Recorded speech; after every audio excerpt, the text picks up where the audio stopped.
L'actualité de ce mardi 12 mars, c'est aussi la Cour des comptes qui vient de présenter son rapport annuel d'évaluation des finances publiques.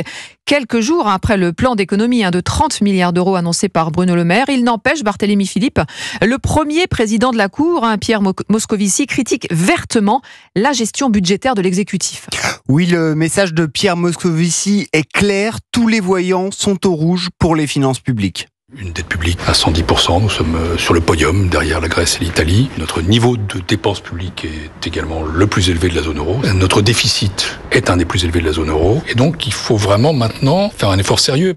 Traduction, les 30 milliards d'euros d'économies annoncés par Bercy ne suffiront pas. La Cour des comptes estime qu'il faudra aller beaucoup plus loin d'ici 2027. Il faut faire un effort d'économie sans précédent, que la Cour a chiffré à 50 milliards d'euros. Le problème, c'est que les marges de manœuvre sont rares, difficile par exemple d'augmenter les impôts. Je ne dis pas que la fiscalité est tabou. Après, je suis obligé de constater que nous avons un niveau de prélèvement obligatoire très élevé. Donc faire payer plus les Français, globalement, me paraît compliqué. Au contraire, Emmanuel Macron a annoncé 2 milliards d'euros de baisse d'impôts pour les classes moyennes en 2025.